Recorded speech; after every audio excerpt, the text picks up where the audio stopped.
Good evening, ladies and gentlemen, and welcome to round 2 of the Raceface GT3 series.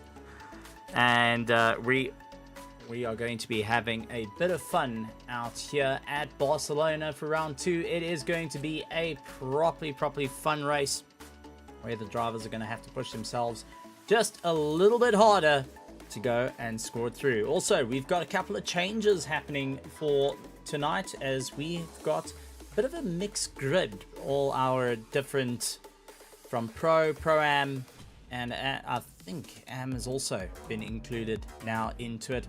We're going to have quite a few cars out on the circuit of variation skill levels going and battling it out for an hour and 20 minutes. And we have got a couple of pit stops as well for the drivers to be dealing with as they look to try and put their foot down, get away from the rest of the field, and move forward. Let's take a look at the circuit of Barcelona, circuit of the Barcelona, Catalunya, as it's called, as the drivers will be heading down to turn 1, Elf, which is a right-hander followed by a left-hander. It's all about keeping it smooth before you go through the long right of Renault, and keep maneuvering your way around before you eventually hit to Repsol. Hard braking into a right-hander that tends to tighten up underneath you, that you've got to be so cautious of, and then try and get yourself all the way back. So while we wait for the server to fire up, our drivers will be getting ready to have a bit of fun out on the track. As I said, varying skill levels is going to challenge things up a little bit from our Pro-Am, and even a little bit further down, drivers managing to have a bit of fun. So we're going to be having over 40 cars of different skill levels working their way through. Corners to keep an eye out for, other than Renault and Repsol, is going to be Leclerc, where they've got some hard braking into a tight left-hander. It's a good opportunity to try and get up on the inside of your competition, force them out wide over the curb. But we also do see a lot of drivers going and running track limits. That will be costing them a bit of time. And then just before New Holland, there's a bit of a chicane, a right and a left, that you got to try and get yourself sorted out and get going. And we've seen many drivers outbrake themselves and get landing up into the weeds. So they're going to be well aware of that situation. In any case, let's move down to our qualifying as the cars head out onto the circuit. Here tonight at Barcelona for round 2, our drivers hit the circuit and will be going and pairing themselves up against some of the fastest and also some of the newest drivers to the scene. So we have got the Skulkfake of Angry Racing coming out to the circuit. Good to see them going and having a bit of fun. Wesselwood is out along with Bago Krobler, and then Darren Miller, Vernon Skuman, Gerard Pretorius, who gets taken back to pits. Then we have got Fafiers out in the BMW, along with Aiden Russell, Jaco Kutzer, Perry Duplessis, Conrad Volskink, Rian van der Reist, Tyler Humphreys, a new driver, part of the Angry Racing team, coming in and having a bit of fun. Good to see that Tyler Humphreys is in.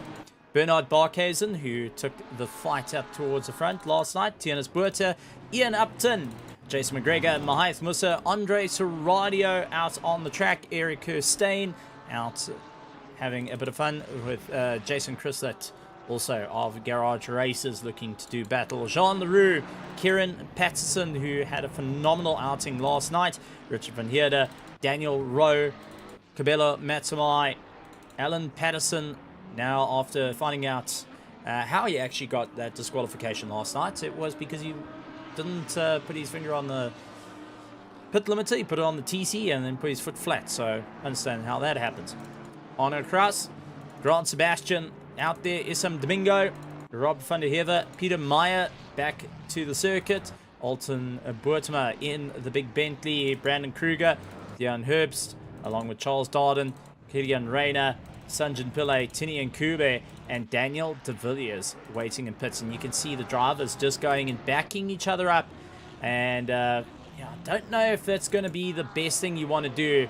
You want to just try and get a little bit of a hurry on, especially when you're stuck in that train. You want to try and get ahead of the rest of the drivers as you make your way through. So, Van Skalkveld, keep an eye on, finished up in 8th and was taking the fight to the front.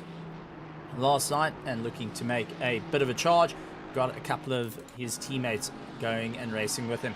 Raceface.Pro also doing a fantastic job last night with a couple of his racing. Krobler going and putting in a monstrous charge. Eventually understeer kicking in to that Aston Martin. Started hurting his front tires. Darren Miller back out on the track. Werner Skuman, Gerald Pretorius, and Fafirs out on the track. Aiden Russell trying to get a little bit more pace underneath him. He's got that sun-bleached Ferrari. And you can't mistake it for the Project Vapor boys. They're trying out something new. Jaco Kutza of Team Tryhard in the McLaren. Kerry Duplessis trying to get a little bit more pace. And you can see how the stuff is a little bit tight for everyone as they maneuver their way around the course. They will be keeping a close eye on their relatives. They'll also be keeping a very close eye on their review mirrors to ensure that they don't interfere too much with the drivers as they come through. So Bego Krobler first to put in the lap time at 1:44.5. Raceface.Pro going and putting in second place. Then we have got Werner Skuman putting in the third time. He's 1.4 seconds. Loses a little bit of a pace to Charles Darden, who gets a bit more of a drive. And Aiden Russell puts himself up into first place. So time starting to roll in as the drivers get themselves going for round 2 of the Raceface.Pro GT3 Series 16, Season 16, round 2 here at Barcelona. And we're looking forward to seeing the drivers go and battle it out. Also, with having a varied grid from Pro to Pro-Am, all combined with one another, it's going to make things rather interesting for our drivers. We have to now deal with the different skill levels. I do feel that it does improve things a bit. You've got to be a little bit more patient with the drivers around you. You've got to take into consideration of their skill levels, whether they're a little bit quicker, if they're a little bit slower, and also where you fit into the entire system as well. Sanjin Pillay, he's out in third place at the moment. Andre Serradio, right up his rear gearbox, trying to get a bit of pace. And Cans going and saying, good luck, TIY, and I'm guessing that is for Tyler. So Cans going and supporting the angry racing driver of Tyler Humphreys. And it's good to have you out in the grandstands. And to you guys that are in the grandstands, a massive, massive welcome. Good to have you guys here. Welcome to the Raceface.Pro. And let me know who you're supporting out in the grandstands, who you've got your eye on for this evening for round 2 here at Barcelona. There's a couple of drivers that new names to the field, some old returning names that are looking to get a bit more pace underneath them, some new cars heading onto the circuit from drivers switching out from Ferraris to BMWs, or from BMWs to Ferraris, Lamborghinis, and so much more. Even the returning Bentley coming into play, as we've seen, has been a rather dominating effect, along with the Aston Martin coming in and doing a fantastic job. I do know a couple of guys who weren't able to race. Cameron Bastos was one of them. He is doing work this evening, but does pass on his support to his fellow PWSR drivers that are out there, such as the Patterson family, Alan and Kieran Patterson, and also the rest of his team. So, taking a look through the field at the moment, Bego Krobler putting in the fastest lap time. Jason McGregor only 0.05 behind him in the little Honda. So that little Honda is pushing as hard as he can. Then you have got Daniel Rowe a little bit closer in the Porsche 992. Kabelo Matsumai doing a fantastic job in the Music AMG, going and putting himself into 4th place. Now Kabelo does race in the Pro-Ams, so he's moved up into testing his might against the pros at this point. Sanjin Pillay, Bernard Barkhuizen trying to get himself going, gets a little bit squirrely under braking, not able to pull himself back too quickly. Kieran Patterson coming across the line, puts himself into 1st place, 0.2 of a second faster than Bego Krobler. So that McLaren properly standing on the gas and trying to get a little bit more pace. Bego will be keeping an eye on it. There's some Domingo trying to get a little bit more of a charge for the Project Vapor team. We did see the lap times for the pros roughly sitting at 143, mid 143s, low 143s. Some of the drivers able to keep that pace throughout the race, but everything ultimately averages out to a 144 as the lap times from what I could see in the practice server. But you guys can keep up to date with all the live timing. Just look in the description below. We do have Pitwall up, so you can see all the sector times. Follow your favorite drivers and see who's going to be working their way through. Remember, they've got 2 mandatory pit stops that they need to do in this hour and 20-minute race, and it's not going to be an easy race to the line. So a lot of planning coming in. You've got a lot of cars working with you. That pit lane does get extremely busy. A couple of drivers have gone and voiced their concerns of missing the pit box, because when that pit lane gets busy, it's very easy not to be able to see your pit box. So you've got to be well aware of it. Practice more than enough times to ensure that you're going to be on the winning wicket when it comes to the pit stops. Saw that average pit stop time last night was roughly a 32-second from entrance to exit. 31.9 being set by Kieran Patterson was one of the quicker pit box times, and that is going to be one thing that the drivers will be considering. They will be talking to their pit bosses and their managers and strategists that are all sitting behind the wings trying to figure it out, or even the drivers themselves working out on a calculator, going and busting out that Casio calculator to work out how much fuel they're going to need to the end. When will they be able to pit? Is tires going to be a valid choice this evening? Last night, 55 minutes, drivers chose not to put on a set of slicks. They kept to their same tires that they started. That can be of benefit after 55 minutes, but a couple of guys warning that it does get a little bit loose and a little bit too difficult, so they got to keep that in mind when they sit with in the back of the head. Tyler Humphries getting a little bit more of a charge, trying to carve his way through. The Angry Racing driver trying to get going and get a little bit more pace underneath him. He wants to go and stand up tall against the more established teams that have been around in the sim racing world, like the Hybrid Academy, Project Vapor, PWSR, and so much more. Angry Racing, very new to the world of sim racing, but looking to try and take the fight. The KSR team putting all their eggs in the same basket, getting behind Bernard Barkhuizen to take the charge up to the front. He's currently lying in 5th place behind Bego Krobler. As you can see, Alan Persson also trying to utilize a bit of tow as he came out of the chicane, trying to get right up close to the back of that BMW and utilize the slipstream to try and pull himself along. Conrad Volskink, there's some Domingo also out there in the Aston Martin. So Domingo hoping that it's going to make a little bit more of a difference this evening for his charge.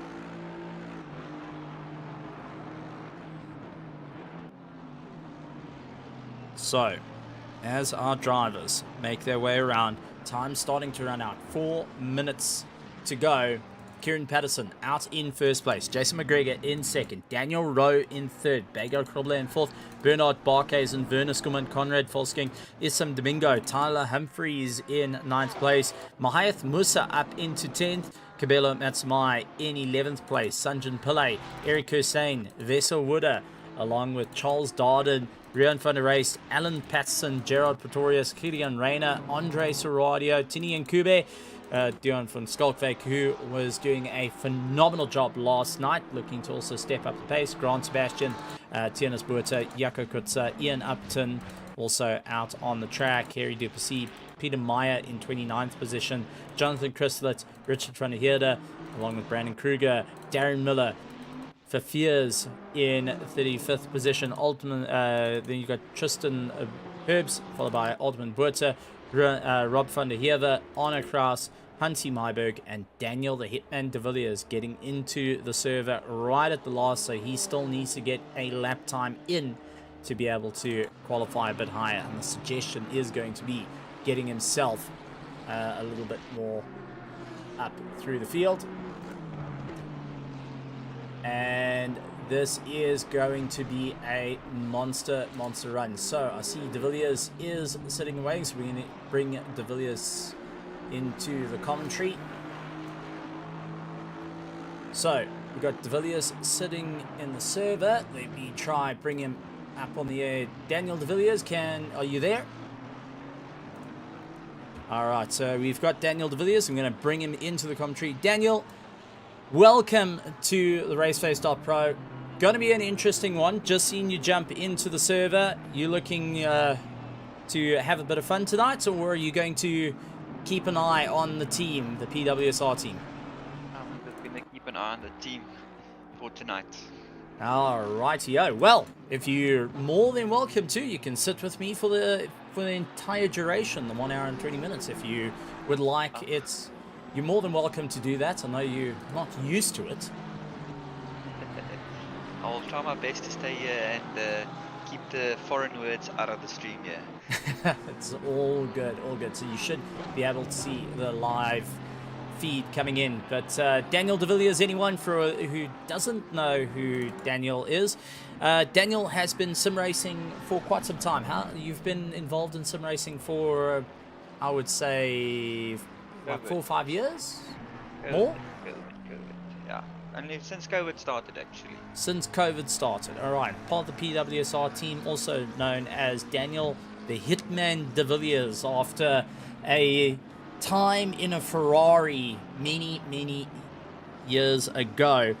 You going to keep an eye. Any ideas? Barcelona, heavy degradation circuit on the tires.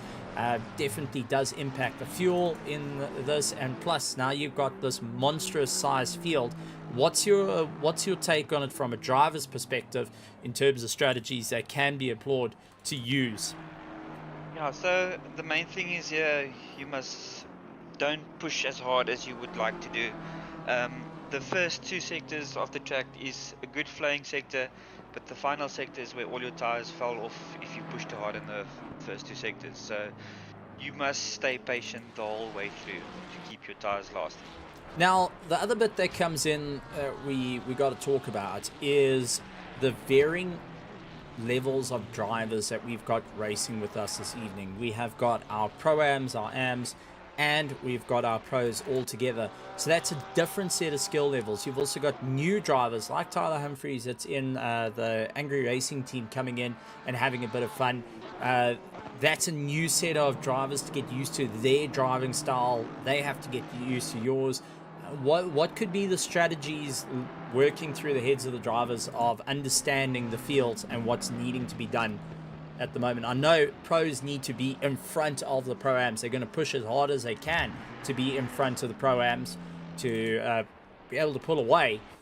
But we've got some very quick Pro-Am guys that have been really putting in a huge amount of effort. I mean, like Cabello Matsumai of the Music AMG doing a phenomenal job, putting himself into 15th position. At one point was battling out into the top 10 with some incredible lap times. So far, the fastest lap time he set was a 1:43.8, which is comparable to our top 12. Yes, that's very good of him. We mustn't discard the Pro-Am drivers. You know, some of them may have graded into the Pro-Am. This is not maybe the strongest track that they can drive on, but I'm sure everyone has worked hard on this track to improve in everything and so on. So we must not count out the Pro-Am drivers or even the gold drivers and so on and so forth. So the talent in the sim racing community is there, and everyone still puts in hours of it to improve themselves, you know. So this track was on the grading, and I'm sure not everyone was on the grading so much as they used to practice for this race. So it's very different compared to grading and now. So they had more time to get practice in on this track and know what the track is capable of and their cars. Yeah, and especially with difference, I know that you and I have teamed up. Well, we haven't teamed up. We've raced against one another on more the off-season basis, where you are a pro driver. I'm more of an AM driver, but the difference in tire degradation also comes into play in fueling. That also comes into it. So let's take a look who's starting where, because this is going to set the battle. So Bernard Barkhuizen out in first, Kieran Patterson in second place, Daniel Rowe in third, Jason McGregor, Brandon Kruger, Jean Leroux, Bago Krobler, Werner Skuman, Aiden Russell, Conrad Volsking, Issam Domingo in 11th position, 12th Sanjan Pillay, Tyler Humphreys, one of the new names to the grid launching himself into 13th position ahead of Mahath Musa, Andre Seradio, Cabello Matsumai, along with Eric Kirstein, Charles Darden, Gideon Rayner, Vessel Wooder, Rian van der Reist, Alan Patterson in 22nd position. I believe he had a problem last night between the pit limiter and the and the TC. So he's definitely fixed that one. Gerard Pretorius, Richard van der Heerde, Tini Nkube van Skalkwyk in 26th. And 27th is Grant Sebastian, Jaco Kutza, Tienas Buerta, Harry Duplessis, Ian Upton, Tristan Herbs, Darren Miller, Sean Fafiers, Peter Meyer, Jonathan Chrislett, Arno Kraus, Altman Buerta, Rob van der Heerde, Hansi Myberg rounding out the field. We do have you on the grid, but I know you just... I'll jump to pits momentarily. No problem. You're going to be keeping an eye on all the action. But Yes. now for the front, Bernard Barkhuis and Kieran Patterson. Now, they squared up last night. It was proper close. And now to see these two once again going to go for an hour and 20 minutes. Do you think it's going to be door-to-door racing or a little bit more calmer and work their way through this? Of course, this is going to be door to door. They fight for everything they have, you know. But it's going to come down to strategy. Like last night on the sprint series, Kieran undercutted Bernard, and it worked out at the end. He just nicked him at the end of the pit on turn 1 to get ahead of him. So yeah, it's going to come down to strategy. Well, we do have pit wall up, so feel free to use that and taking a look at the sector times. But as they go door to door, they're lining themselves up out of the final chicane. 1 corner to go. Ladies and gentlemen, boys and girls, get ready to stand on your feet, because this field has gone a little bit interesting with a combination, and the racing is going to get fiercely tight as time goes on. But Bernard Barkhuis sets the pace. Kieran Patterson lying in 2nd place. Looking to take a charge, Daniel Rowe, and we got our first drive-through penalty. Eric Kirstein with a drive-through penalty. That is not going to help him out. That's for being in the wrong spot or just speeding. But as they go side by side, nose to tail, all diving into turn 1. Late on the brakes, Bernard Barkhuis getting ahead of Kieran Patterson. Daniel Rowe getting ahead of Jason McGregor, who has now got a bit of a problem. Oh, Patterson dives up on the inside of Barkhuis and runs him out wide. And now we got Daniel Rowe, who's going to be on the back of him. So Bernard having to go very defensive, but Brandon Kruger has also launched his way up through the field. The Aston Martin having a great start off the bat as they go nose to tail. Then you have got Jean Leroux trying to move up as well. He's defending from Brago Grobler, who is stuck in the middle of a sandwich. And Daniel, you know this all too well. When you've got cars to the right of you, to the left of you, and you're trying to figure out what you can do at the start of the race, your mirrors are full. What can you do as a driver to start focusing on what you need to do? And then I've got a follow-up question after that one. Yeah, the thing you need to do is stay calm and trust in the other fellow drivers to leave you enough space in order to get through the corner, and hope that no one bumps you or forces you off track or anything like that. And in terms of like Eric Kirstein, he's got that drive-through penalty, and that is going to be a bit of an impact to his drive. What sort of mindset does that change in a driver off the start of the bat? You've got a problem. Oh, as you see, we've got Jonathan Chrislett. What happened there? So let's see if we can jump back 30 seconds to find out what happened to Chrislett. He was going side by side with one of the hybrid academies, and oh, it was a big off that was ahead of him. Couple of cars getting involved. That does look like Cabello's Mercedes that is stranded up further, and then Chrislett getting tagged. He goes into a couple of cars. Oh, that hairpin just not working out, and a couple of broken cars coming to play. So not only Eric Hussein needing to get some work done on the car, but a couple of other drivers as well. So strategy that you once had, completely gone. But I'm sure the frustration will start to build. Indeed it will. Just to follow up on Eric Stein, so the lost time for a drive-through is at least 30 seconds for a drive-through that he's going to lose when he takes it. So it's best to get it done with and get into clean air and make up the time you lose there. Now you want to try and get it done, dusted, out the way. And for the cars that have now sustained damage so early on in the race, is it best to just get it in the pits or try and drive it through to just get a little bit deeper into the race? Because you've gone about 3 minutes into the race and now you've got a severe amount of damage on the back of you or into the nose. It depends on the damage though, but if you can still keep up with the car ahead of you, then it don't necessarily need to fix immediately. Oh, As side Daniel by Rowe goes side to side. side. Bur- Brandon Kruger. Oh my goodness, this is so good racing these.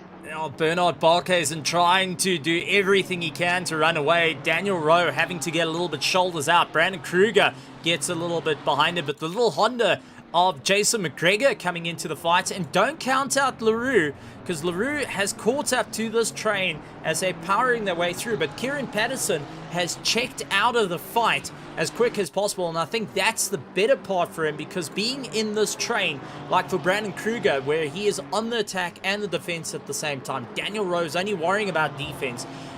Which side would you rather be on? Stuck in playing piggy in the middle, or would you rather be on the back of the train or at the front of the train? I'll be on the front of the train because I know that's where the points are, you know. You also got to think about what wear and tear is coming into those tires. I mean, they are not hanging about. Lap times at the moment starting to come down, 145s. We expect those to get into the 144s. They've got a lot of fuel on board, sloshing around, throwing the cars around, plus temperatures not up to scratch. I mean, it's 19 degrees surface temperature for these cars, so to try and get a little bit more heat into the tires is not an easy thing. As a driver, what can you do at the moment to try and help get the car a little bit more stable while you're in these type of fights, as we see Jason McGregor right on the back of Brandon Kruger? At the moment, you don't need to push hard to keep your tires at temperature. As long as you can keep up with the car ahead of you and not destroy your tires, you should be fine. You just need to check on the car behind you for defense maneuvers and everything. So just keep up with the car ahead of you and use him as the DRS train, as we say, not to destroy your tires. Well, Alan Humphries under braking, getting past Werner Skuman, and now trying to open up the gap. Werner Skuman dealing with Bego Krobler right up against the back of him. Bego down into 10th position. That has not helped his race. You got Issam Domingo also trying to get a little bit more of a charge. Mahaith Musa and Killian Rayner getting back onto that trade. So we've got little trains. Oh, contact! Humphries goes round, and unfortunately it does look like quite a few cars got involved in that battle. So let's see if we can get Tim the cameraman giving us a heli cam of it. There's when he got past the whole train under braking. But the little chicane is always a tricky one, especially when you drop a wheel on the sausage curb. So trying to power his way through, gets a bit of rotation underneath the Porsche. Werner Skuman tries to come back at him. Oh, Skuman! Dives a bit loose the rear a bit. See, that's the part what I said on the third sector, you don't have grip as you waste all your tires on the first and second sector. So the tires are overheated there, of course, and you don't have grip there at all. And Skuman came in a little bit hot, looking for that inside line, and just there was no room underneath him, and unfortunately the contact did happen. Spin him around, and now for the guys that landed up going the other way around on the circuit, going and losing out that bit of time. The tire pressures have shot through the roof, and you're going to be driving on ice skates for the next half a lap to a lap. As we see, we have a few cars in the pit lane as well that came through. So we got Mahaith Musa, who has gone through the pit lane. Eric Kirstein has done his drive through, so taking your advice. Yeah. Oh, Miller, Darren one of your teammates. So let's take a look at what happened to Miller, because he was on a proper little charge. 992 Porsche, sometimes being a very stable car, other times it tends to bite you. So maneuvering his way through. This is a very difficult corner for this Porsche.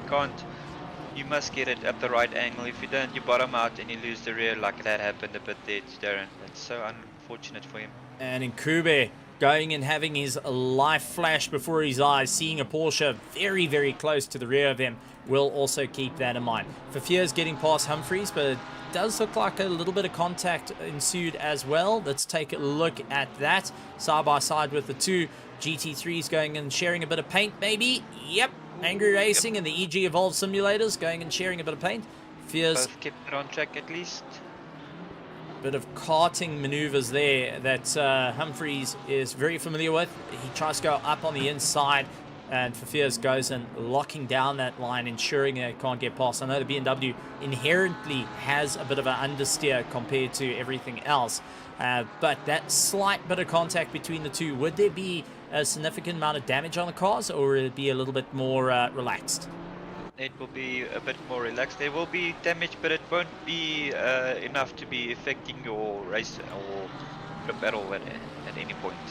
Oh, Ian Upton dealing with Gerard Pretorius. Pretorius right on the back of him, and you can see Tinian Kube is also just keeping a very close eye at the moment for Fears, losing a bit of time to Humphreys just ahead of him. Tries to get up close to him, but Ian Upton now has got a little bit more of a charge right up against the rear spoiler, and this is what we see. The Ferrari does have the pace in a straight line. For Fears trying to go defensive.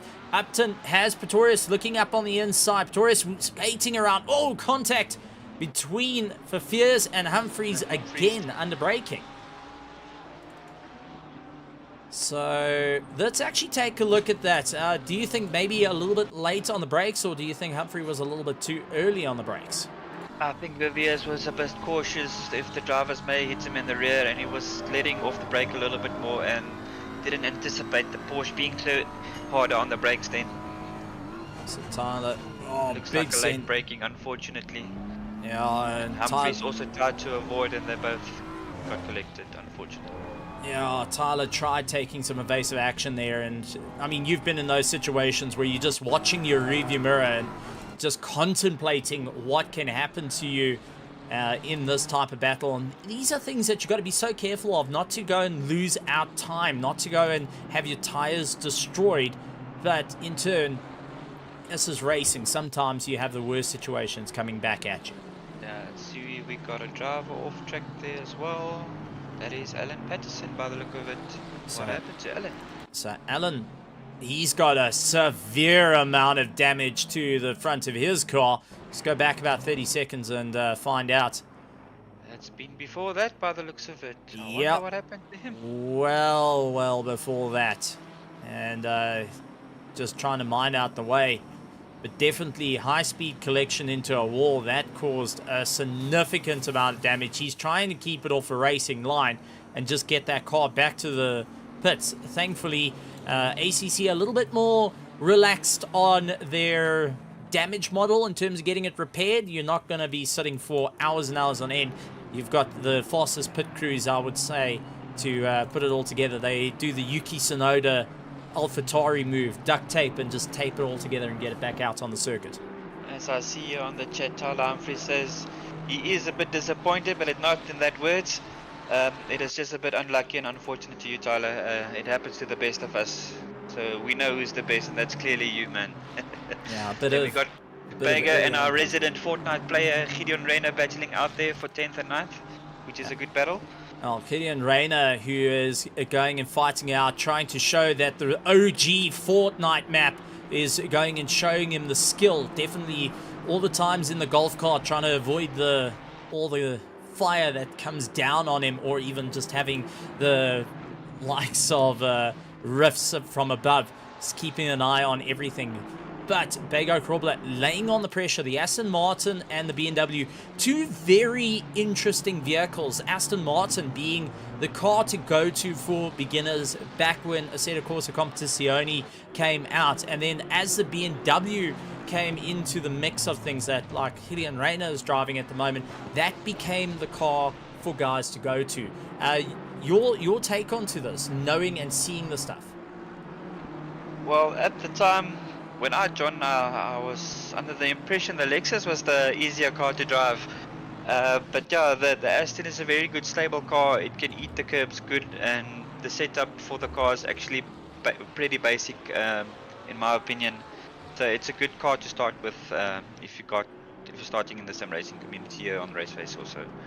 A lot more forgiving in their drives, not as technical compared to like the Porsches, the McLarens, but in a race like this, Barcelona, high-speed cornering, also some very technical parts. What's going to be the cars to keep an eye out for, in your opinion, in terms of keeping a tire life, as we see Daniel Rowe and Brandon Kruger, two very different cars, one mid-engine rear-wheel drive, one front-engine rear-wheel drive, going and fighting out. What would be your choice of a vehicle to say this is going to last the test? To be honest, I think the Nissan still, can rock up a few places there if it still has the power. But between these two, I would prefer the Porsche. it's a very technical car, but if you look after it, it looks after you, and it can do many things other cars can't do. And tire saving is actually one of them, in my experience in the last few races.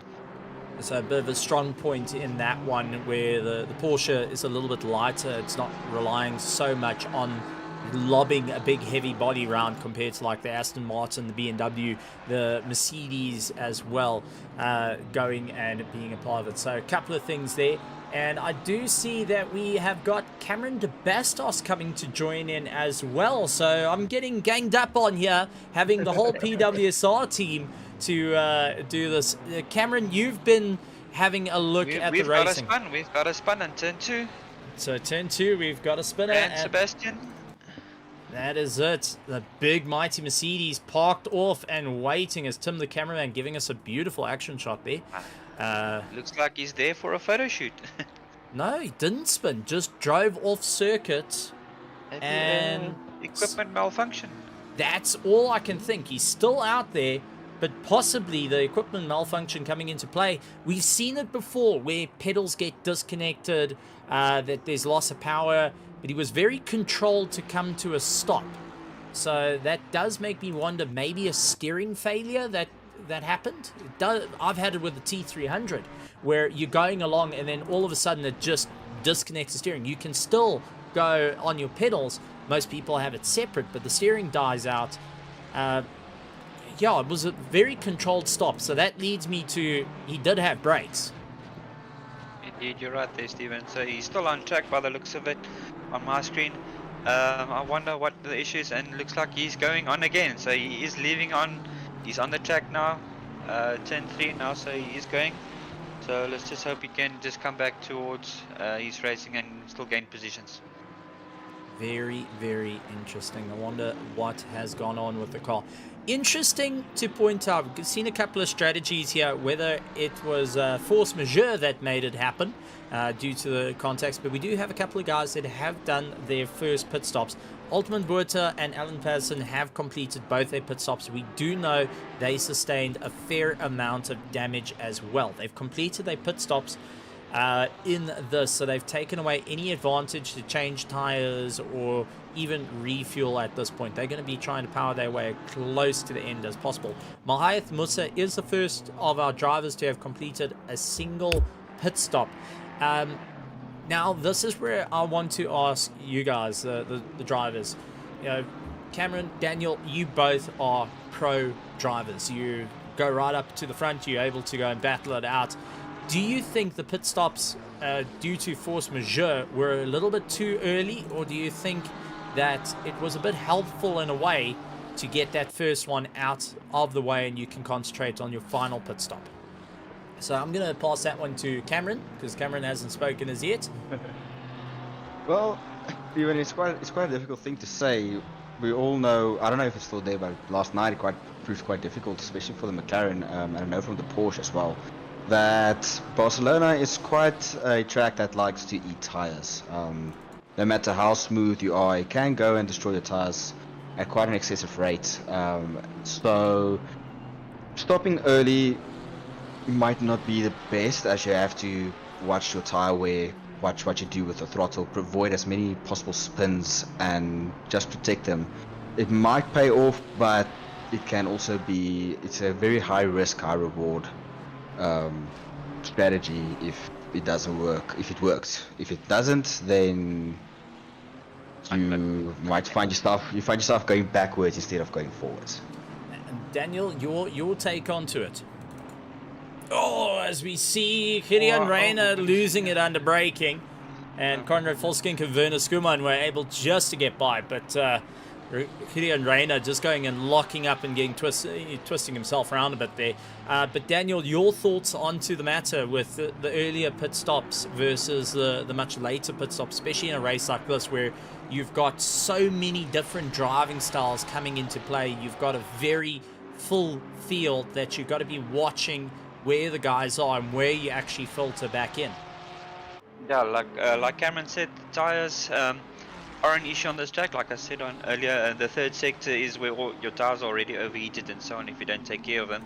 But it depends. If you're stuck behind a car and you know you're faster and you can't get past them, you can do your 1 liter stop, and then you get to undercut him, and then you'll pass him later on in the race as well when he pits as well. So the time loss we have here, or what I have calculated here, is at least 38 seconds for a 1 liter refuel, from pit lane to from start to finish. So it's very difficult to calculate where you're going to be if you use that pit stop strategy, or if you're going to put full set of tires and then do your 1 liter at the end of the race, or so on. So it just depends on where you are. If you know you're faster, do the undercut, get in the clean air, and then gain positions. So now I'm going to go and dig into the brains of the PWSR team in terms of the strategies that can be employed right now. As we see Gideon Rayner trying to get a little bit more pace. He's got Vessel Wooder right behind him. Gideon trying to go a little bit more defensive, under braking a little bit earlier this time around. Vessel going in on the brakes and off the brakes constantly. But let's see if I can try get a bit of team ideas, team dynamics. So when would be the ideal time to stop? So Daniel, you've been sitting with a calculator in front of you. When do you think will be the perfect time to get the pit stops done and dusted, considering we've got an hour done and 30 seconds left of the race, of this 1 hour 20 minute race, round 2 right here at Barcelona for season 16? Well, Stephen, my strategy that I always use, and it usually works for me to gain position, it depends on where you're quali, the fuel you're running at the start, and how you attack your opponent and how do you defend. It's all come into factor of using the tires. So the best and safest way is a 50-50 strat, half fuel of your race distance, pit halfway for tires, and then at the end you can put your 1 liter in and take it to the end. Okay, and Cameron, you were actually driving out last night. You saw 55 minutes on a set of tires was possible. Your take onto it? Well, pretty sure Daniel can confirm that my terms when it comes to strategy is it never works out for me personally. I don't know why, it just always fails. But a quick flashback to what me and Kieran called last night as we were running third and fourth. We both knew Kieran had insane pace, so the call was pit, get the undercut, and retake the lead as best as possible. So for for a 1 hour 20 minute race, the best would be, as Daniel said, where you qualify. If you are stuck in traffic and want to get past as best as possible, is just pit, get the undercut, and go from there. Get some clean air, run the lap times that you need to run, avoid as much grabbing on your tires, and just focus on pace. No need to push hard, just get consistency and it will see you to the end. However, as proven by Alan multiple times, for example Watkins Glen previous season, stopping early after the first lap can give you a massive advantage, as people in front of you will be battling, damaging the tires, meaning you'll get quite a significant boost, leading to gaining places later on in the race. But the best thing is just watch tires, watch if you're losing too much time to the cars ahead by battling people in front of you, rather box, get clean air and run from there. Well, Brandon Kruger trying to maneuver his way around one of the back markers, going to go deep under braking to try and get past. And here comes Jason McGregor, who dives up on the inside. Little Honda having to get a little bit boisterous to get one of the drivers. I think that was Richard van Heerden that had to move out the way. Sebastian again off track onto turn 4. And once again coming to a stop. I wonder if it's throttles maybe. Is there any way we can get it on board, Stephen, just to listen to what maybe of the inputs? Yes, we can do that with pleasure. Let's go back about a minute and let's see if he's getting trapped in a gear or something that's going on. 6th gear takes out very, very wide. So this Slow. is what happened to him. That's He was fine. here at the previous laps. He stood here for a while, so he made through here. Throttle That on looks engine. normal. Okay. Okay. Feathering it, so that's fine. Into fourth. That looks like a pedal disconnecting. That Right. looks like a drop out of the pedal, yeah. But he So still the, hits the brake though. well, there's the throttle blip once that- again. Throttle problems probably, not... That looks like throttle and brake at the same time. So that's a pedal disconnect. I think it might be throttle, as he was able to bring it to a controlled stop. So maybe... Unless throttle it's cable? maybe both being applied at the same time as Oh, McGregor Jason doing a McGregor little, goes very wide. Ooh. gets a little bit of a drift, and with a little bit of dirty air not coming into play there, that's not going to help him. So Grant Sebastian going to be retiring the car by the looks of it. Richard van Heerden, though, is trying to get his way around the circuit and has what looks to be a LaRue and Aiden Russell trying to figure out how to get past him. He eventually moves out of the way to get them going. But I mean, this is where it comes in.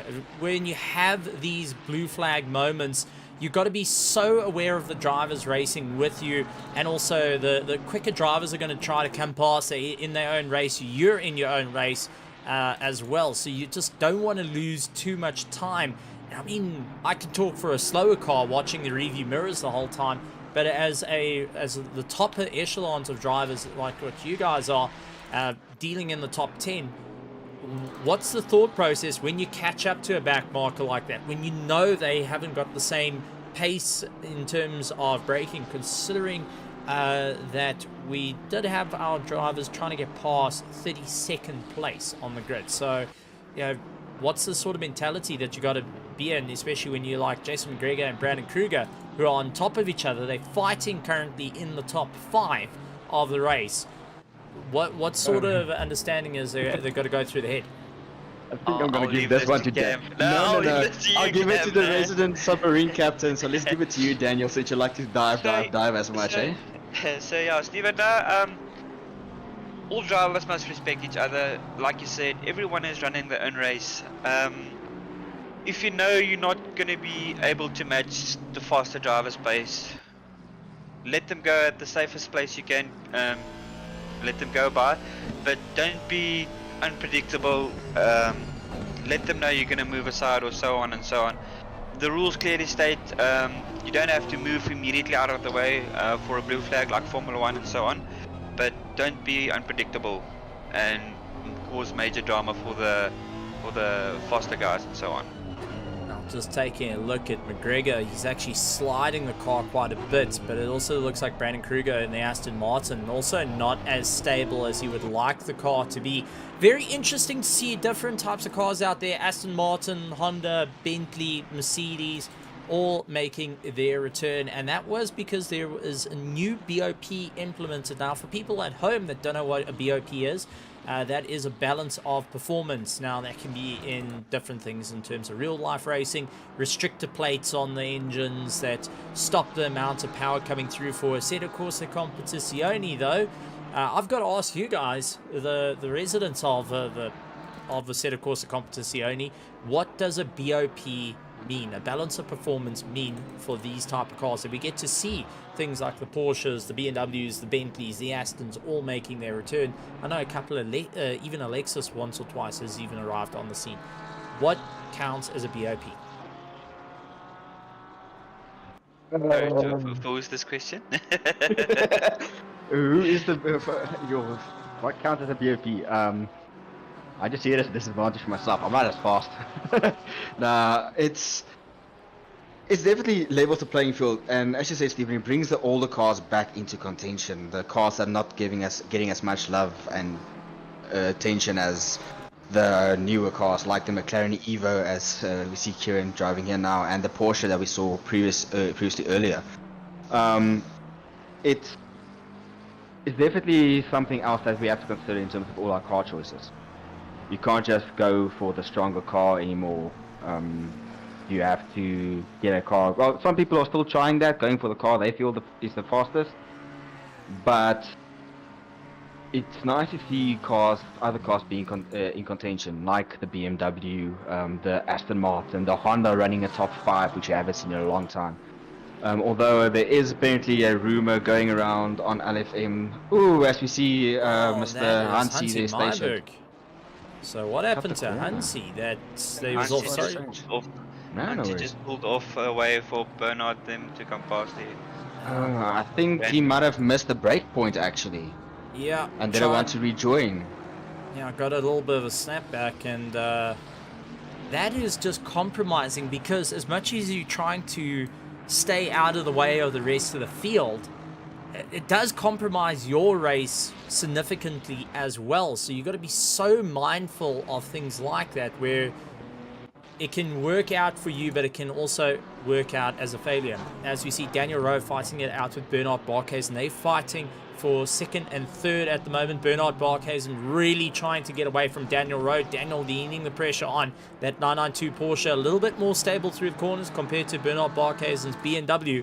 But middle of the circuit, trying to make Daniel guess where he's going to go. Hard under the brakes, and you can see that nose dip down. Lots of brake bias to the front to try and slow that car down, where Daniel Rowe was a little bit more on the trail braking side, is able to dive up on the inside, tried looking, couldn't get it all together, but the Porsche really hustling the BMW along at this point. So Daniel Rowe keeping Bernard Barkhuizen very, very honest at the moment, but Bernard trying to get on the power and open up the distance as quick as possible to try and break away. We're heading into that 50-minute mark, straight to the inside line. Now, we saw Bernard do this once before last night. A couple of cars were doing it.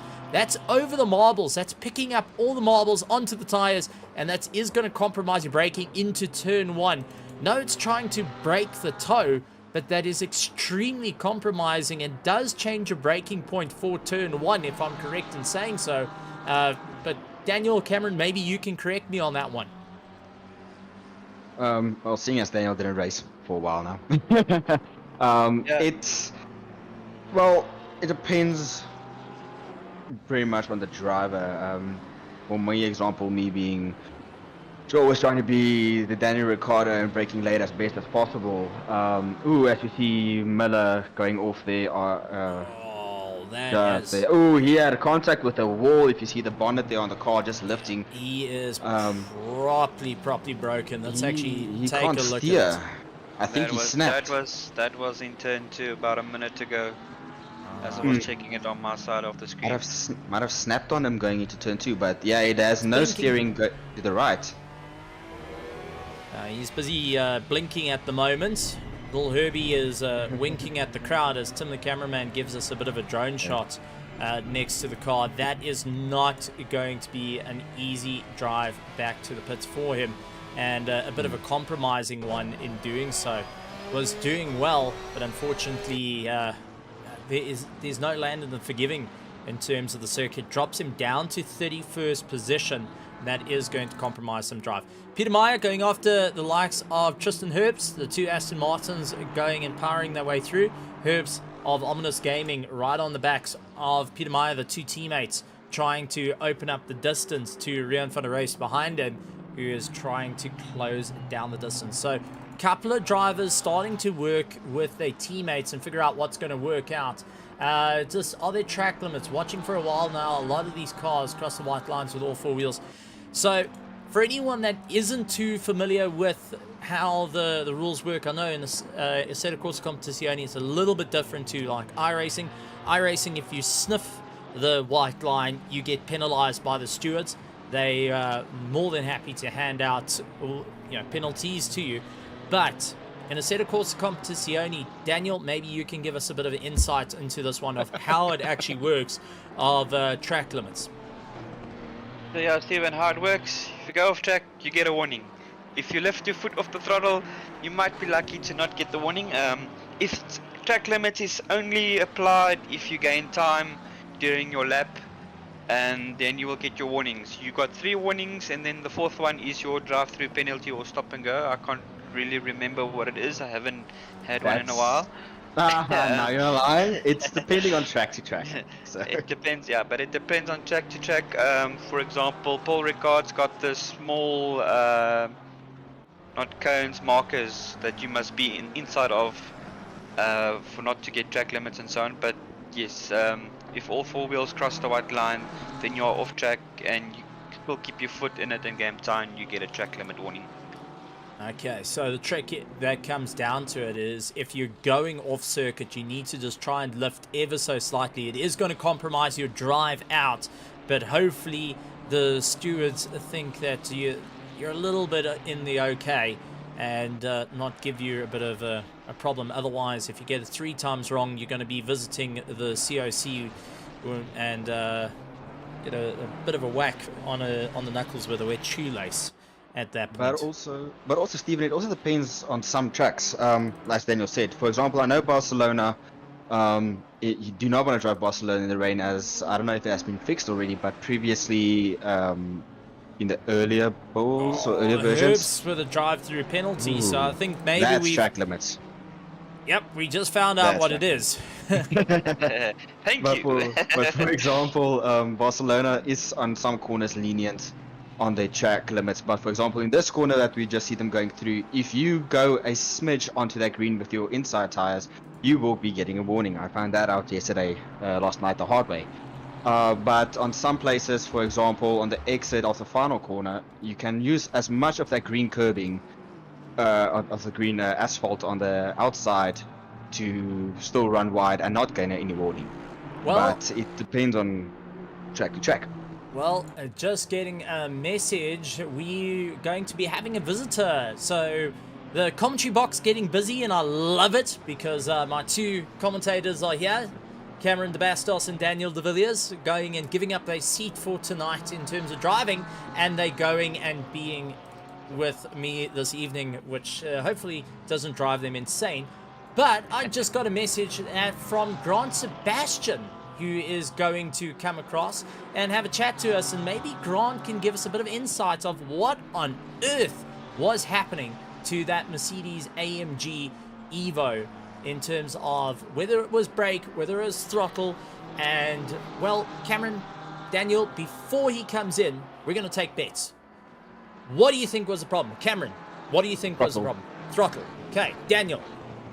I say pedal disconnect, because that is the throttle and brake that applied at the same time. Okay, and Grant Sebastian jumps in. Grant, I'm going to ask you the question before it all happens. What happened to your car out there? We saw you come to a controlled stop, but something wasn't quite right with that Mercedes. Please be throttle. Please be throttle.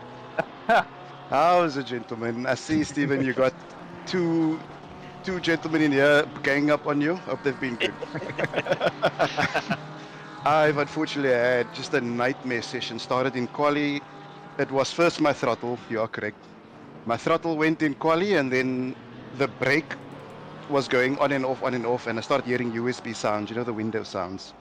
So I couldn't finish a valid quali lap, and I started like 28 somewhere weird. Yes. And then in the race, throttle was fine, and then the first occasion my base disconnected. So I had throttle and brake, but I had no steering, so I just went straight. I think it was turn 1. Yeah, turn 1, turn 2, yes. Yeah, so I had brakes, so thankfully it was turn 1, it was a straight braking zone, so I could just cruise off and out of the way. I was very nervous, didn't want to impact anyone's race. So I just plugged out things and re-plugged in, and then off I went. It took about a minute and a half. Because I wanted to finish, you know, Stephen, you always tell us, finish the race. So I wanted to finish. Yes! And then unfortunately, it happened again on the second corner, leading into turn 3 or 4, I believe. Yes.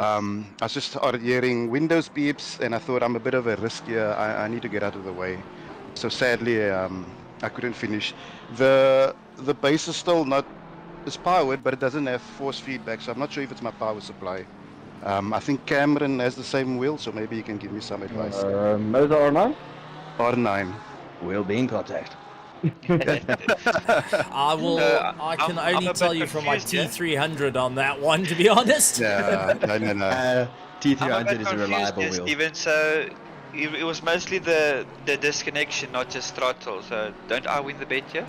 Oh, I think. Listen, we all winners here. We're all winners here, guys. Okay, Steven will stick us to Spur then. He'll stick us there for Spur. So a very interesting one there. Yeah, it might also just be USB issues I'm having. I don't know. But I really wanted to finish the race as I always do, you know? All I know is tonight Grant is going to be listening to this the entire night. Yeah, that is it. And we've also got a new driver jumping into the commentary box, and also a name that I know from Real Motorsport, Tyler Humphreys jumping in. Tyler, welcome to the commentary box for the Raceface.Pro. Round 2, you were out there having a super duper charge. Looked like early on contact went in, twisted you around, but your team has been putting a consistent fight from last night till now. How's it feel from the Angry Racing team to take the jump from just a karting team that was doing that's been doing really well in South African motorsport to launch your way into the world of sim racing? All right, good evening, gentlemen. Good evening, stream. Yeah, it's definitely exciting taking real world racing into sim. Usually it's the other way around, but yeah, looking to get involved, trying to get a little bit more experience, and yeah, just see if we can make our way up to the top. So you were off to a great start in the race. It looked like a busy field at the start where you were trying to maneuver your way through. How was it? Take us through the start of the race with everyone trying to go 3 wide and 2 wide side by side through corners. Take us through your thoughts on it, well, from your perspective as a driver that was out there. So the start was all right. Almost caused a little bit of chaos into turn 1. Luckily, nothing happened.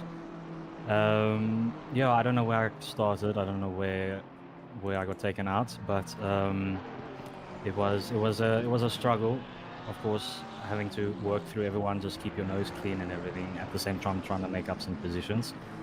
Yeah, at the end of the day, things happen. It's unlucky, but yeah, it happens. You come back fighting, but you've got your teammates out there at the moment. What's the sort of strategy that's going through the head? We've seen a couple doing their 1-stops. There's 39 minutes to go. It's a 2-stop race. Is there any strategy of taking on, well, as we see, Van Schalkwyk's actually taken on new tires as well. He's put himself into 20th position. Is the strategy of just run it halfway, put a new fresh set of boots on the cars and get them out, or what's the thinking behind the scenes in the pit?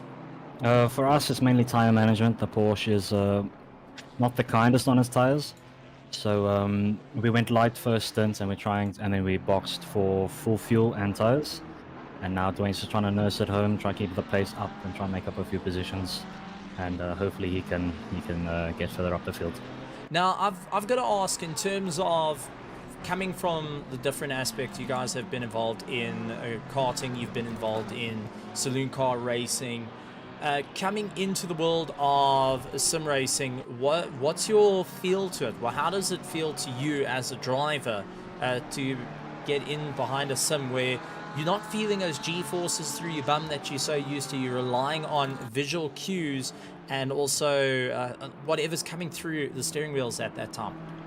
So, funny thing is, I've never driven real life.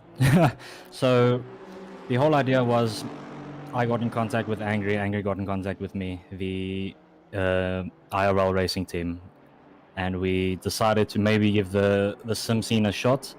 So, at the moment, we're trying to get all the Oaks who are at the track at Killarney every day and racing all the time. We're trying to hook them up with sims and get them involved. But yeah, one thing, I was talking to one of our drivers, Tate Bishop, and he says one of the things he struggles with the most with the sim is he just can't feel what the car's doing, because obviously in the car you're strapped in, you feel every bolt and everything moving. So he can't get the pace because he doesn't know what's happening with the car. But obviously that takes time. You got to figure out how things work, and you just got to develop a feel for it.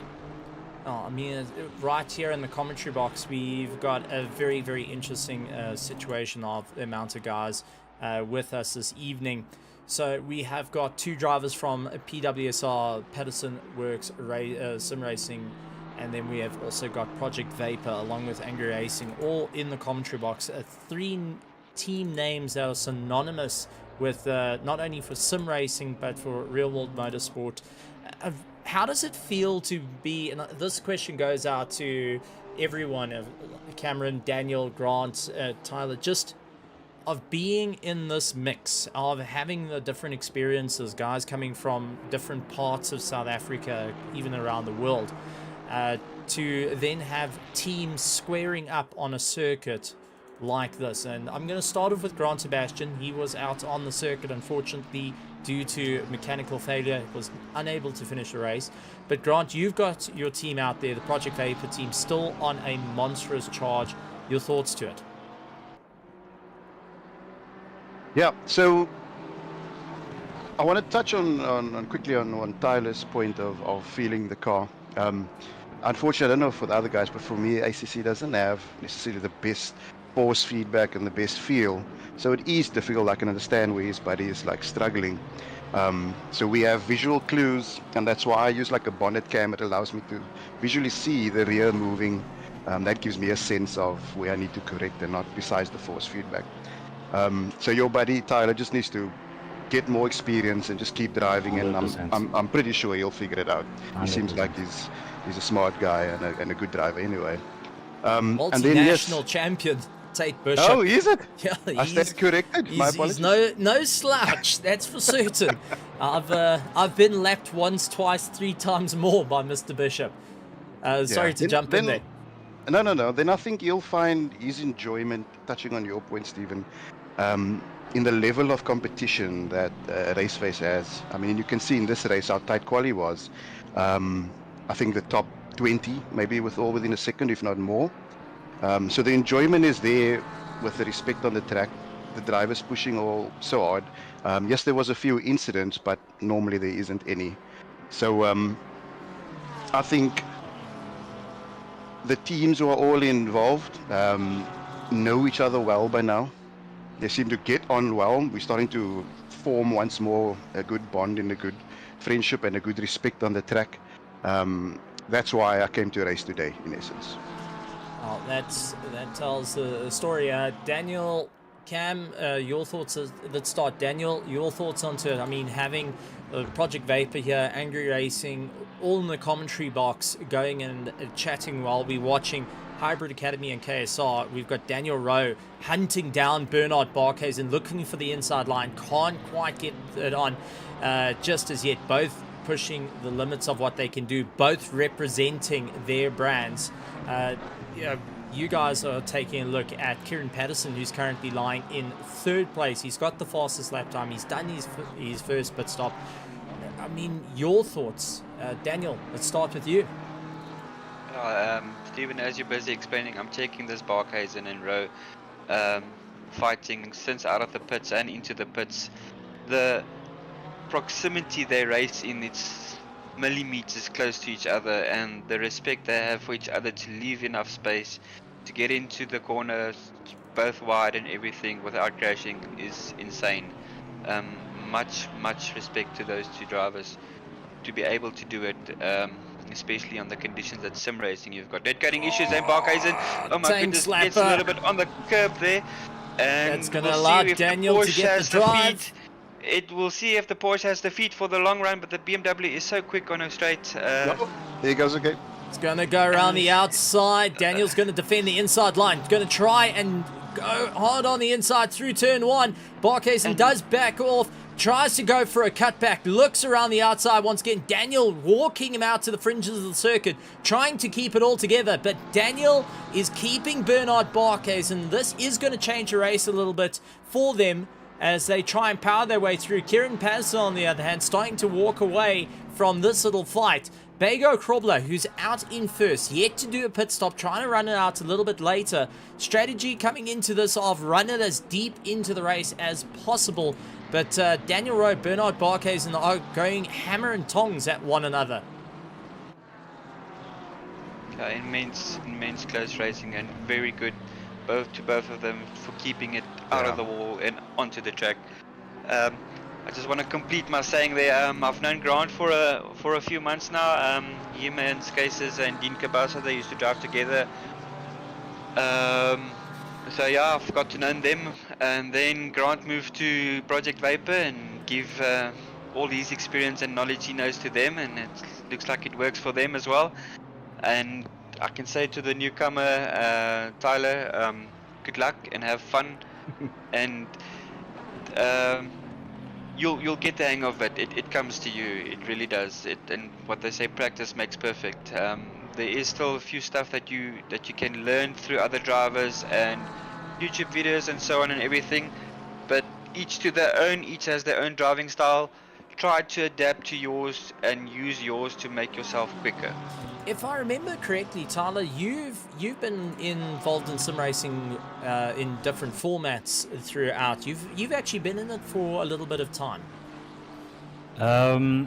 I got my sim last year around this time actually, and excuse me. Funny story. Grant Sebastian in the call with us. The reason I bought my sim and got into sim racing was because of Grant Sebastian. Oh, it's you! Yes. Oh, it's you! Hey, there we go. We solved the mystery. Just call me Jerry Springer. We just bring the families all together right here in the commentary box. Jerry. Oh man. No, yeah. So I was scrolling on YouTube, came across Grant's stream, ended up watching him for a while, got interested, and went ahead and pulled the trigger, got into it, and I'm here now. Well, there we go. Bit of a small world that we managed to have everyone come in and have a bit of fun. But I do know Grant is going to be keeping an eye on the Project Vapor team and also trying to work out. You guys got 30 minutes, and so has Tyler has got 30 minutes to try and explain what needs to be done. So we're going to give you guys one last shot to just... You're allowed to say, how's it? You're allowed to put a challenge out there. Just remember PG-13. Tim the cameraman is quite sensitive. He likes censoring things quite a bit. Sorry, before you say something, Yes. I just want to ask you something quickly. Can you pronounce his teammate's name correctly? My teammate. Yes. Okay, I want to see this. But Skulkfake. The name, His the name. name. The name. His name. Danae. No, I know a girl of that name. That's why I'm asking, because I had a little giggle last night with the sprint series, and it's pronounced Dwayne. If Dwayne. I'm not Okay, right. So, mistaken. Mr. Fun Skulkfake, I'm sorry I changed your name more Just than almost called once. him Van Wyk. Oh, Steven. You can't get rid of me getting names completely wrong. So I do apologize on that. But Tyler, anything from your side, you're allowed to say thank you. You're allowed to put out the challenge to anyone. Or any final words from your side. Just remember, PG-13, we are out to the world at the moment. We do have a couple of guys watching from the UK, from Ukraine, from Germany, US, also jumping in and having a bit of fun. Also, we have got Mildred, who's coming in and having a bit of fun as well. So, Adrian Mildred, shout out to him. Thank you very much for joining us. For anyone that doesn't... He keeps up with a whole lot of interesting fun facts about the world of Formula One on a YouTube channel. So there's people watching from around the world. Tyler, any last thoughts from your side before we release you to go back to your driver to work through the final 28 minutes of this race? I just want to say good luck to everyone else who's in the race at the moment. Keep fighting. Flat foot, lead foot, is that what they call it? Lead foot. And just good luck, guys. That's pretty much. Enjoy it, have fun, keep your nose clean, please. I don't want to get taken out again. You're gonna give me PTSD. Guys, just have fun. That's what we're here for. Have fun, a little bit of competitiveness. But at the end of the day, we're all here escaping from real life and just having some fun, sharing our passions. So. Well, Yeah. thank you very Amen, much, brother. Tyler. Amen. Really appreciate Awesome. that. And Cool. for anyone that wants to take a look, Angry Racing, go and take a look out at them. Thank you. Fantastic team for the world of karting into the world of sim racing as well. Grant Sebastian, I know that you're also needing to get back to your fellow Project Vapor teammates to just go and get it all sorted out. Anything from your side that you would like to say with everything that's gone on? Yeah, I think just very quickly, seeing tonight's race, seeing the number of drivers, seeing the level of racing, just brought me back to the race face that I knew and love. And I'd like to see it this way. I want to have a call with Ansi and maybe put forward some views on how we can keep it this way for everyone not giving up on the series. I see the Vapor boys are doing well. I will say now before I leave, watch Musa in 17th. He's completed both stops. He and I have a similar racecraft. We know if a field is tight, you need to box on the first lap and get clean air. So he's going to come back strong. So Radio's not too far from him. And everyone else above is pretty close on one stop. So it's going to be tight. I'm going to ask, why the sun-bleached Ferrari on Aiden Russell's car? Nah, dude, you're going to have to ask him, man. Yeah, I don't want to go there. It's something to do as an ode to his fiance. Ah, okay. All right. Fair enough. Fair enough. That's definitely going to be it. Jason McGregor trying to go around the outside of Brandon Kruger. They are currently fighting for 4th place. Aiden Russell immediately onto the back of him, getting a bit squirrely through turn 1, turn 2. Now they've all completed their first stop. As pointed out, Mahath Musa in 17th position is on a proper charge. 17th and has completed all the pit stops. Taking a look at it, Daniel Cameron, he is 5.8 seconds behind Jared Pretorius, but it does take 32 seconds. So, in all intents and purposes, he should be able to get into the top 10 and be a massive fight for our front runners. A lot of drivers have opted to take a fresh set of tires, so a little bit different to the 55-minute race that we saw last night, where drivers chose not to do a tire swap. They chose to just try and floor their way out.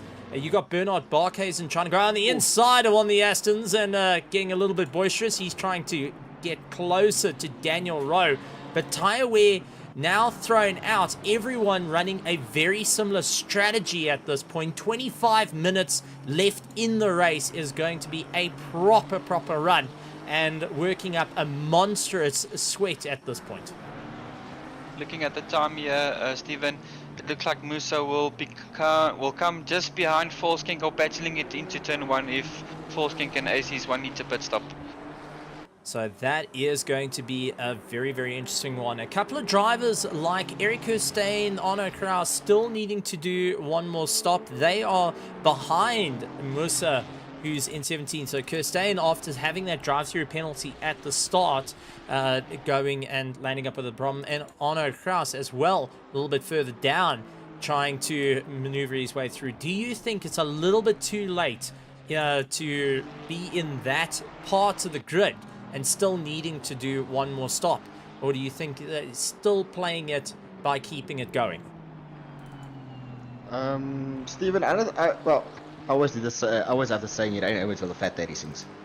Anything can happen. The motto that we have in PWSR ourselves is drive until the end. You never know what happens with the guys in front. For example, Paul Ricard last week is a perfect example of that, where people in front just abused track limits a bit too much, got a penalty in the last 2 or 3 minutes, and that dropped them way back. So no matter where you're on the grid, the possibility of somebody running wide just a tad and getting a penalty is always on the cards. Well, as we saw Brandon Kruger going and getting very wide offline, Jason McGregor said, hold my beer, watch this, and went even further. And Aiden Russell said, you know what, you guys could do it, I can do it better, and actually ran right onto the dirt at that time round. So it's a little bit of too much for Aiden Russell at the moment. Too early on the power, getting a little bit more compromised drive. Jason McGregor had a terrible exit, and that threw him down. Kruger able to snap it off, but it's starting to get a little bit darker out there. The track is cooling down, gone down 1 degree, and do you think that's going to come into effect for our drivers? I know Grant Sebastian's still here. Oh, Darren Miller. There is your teammate for the PWSR of De Villiers and De Bastos going and losing it. Let's see what happened to that 992 Porsche as he maneuvered his way around. I think possibly dropping a wheel on the dirt. Just only needs a little bit to get enough rotation underneath it. Nope. That's it. Same corner. Too much speed, carried too much, and just the rear. How do I always say, Daniel? The rear engine decides to become a front engine car. That's what I've explained earlier today, Steven, that corner is only one way you can attack it, unfortunately. So it's one of those corners that you've got to try and figure out what you need to do. Tristan Herb's trying to get going, as it does look around Van der Roost went off the track. So let's find out from Van der Roost what happened. Going and braking hard in that 296 Ferrari, trying to get onto the back of the Aston Martin. He has got Tianus Buerta right behind him in the McLaren. And Say the same's gonna happen. Same corner. Hard on the It's brakes. gonna happen. Runs out wide. Is that, there we there's go. a snap. Snapped too much, and it's side contact, which won't be too much, but Bull discouraged and getting inside his head a little bit there. Tried saving it, but unfortunately no room to make it. And Buerta, who was a little bit too close, went and held his breath big time. Jason McGregor pulling into the pits now. He is first of the top 10 to get themselves into the pit. So McGregor taking that stop. That is going to move a couple of drivers up through the order. Ian Upton is on the back of Van Schalkwyk. Dwayne Van Schalkwyk. You see, I've learned something. I have learned. It took me a while. It took me 4 people to correct me in one race. So thank you. I'll be here all week, I think. I might be vacated for getting names wrong. I cannot do it. But Jason McGregor coming out. He's falling into 12th position behind Charles Darden. That does get him ahead of Mahath Musa at this point. So Musa trying to push a little bit harder. Sees Gideon Rayner has now pulled into the pits. Musa will have the speed to try catch up to Jason McGregor, but he has to get past Jared Pretorius and Van Schalkwyk ahead of him. Also, we cannot count out Ian Upton, who's been showing a great bit of drive at the moment.